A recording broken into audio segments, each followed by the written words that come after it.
It's an issue for everyone. I don't think I've met a single person who says that they're happy managing the technology pace. Watching how we use our computers and cell phones is Todd Maffin's business.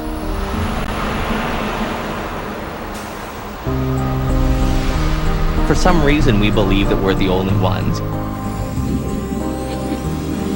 Everyone around us, friends and colleagues, seem busy, seem productive.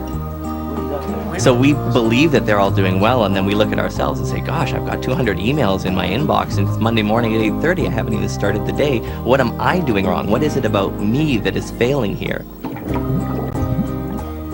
And secretly, inside all of those other people that we admire, everyone is having that feeling.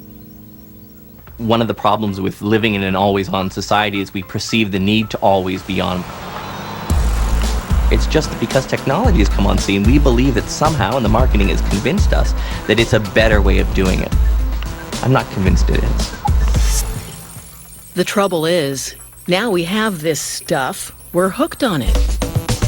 Can you name some places where you're texting? My car, the bathtub, the office. Since we've been talking, this thing has vibrated 4 times, and I'll tell you, I'm dying to check it.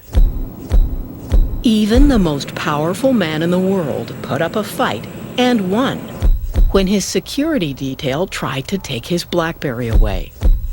Before they got the BlackBerry, they were working about 47 hours a week. 9 months later, the average number of hours was just over 70, okay?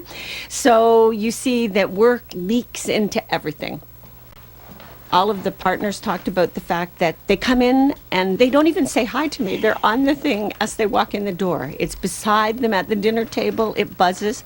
Our data says it's associated with increased levels of stress, increased levels of burnout, decreased job satisfaction, decreased life satisfaction, increased marital conflict. So all of those kinds of things would suggest that it's not utopia, and that in fact it's got its place, but for many of us, we've forgotten what its place is.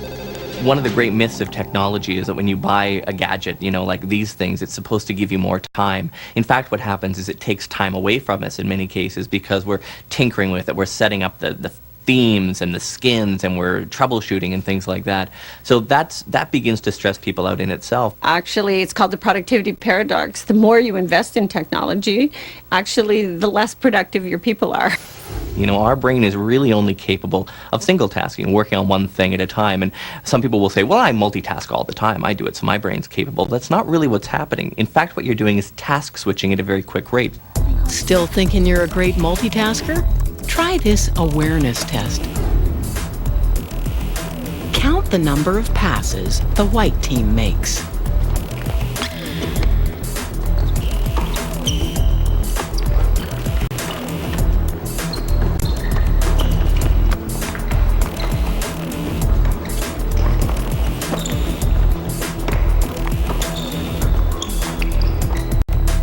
The answer is 13. But did you notice the witch walking through the practice?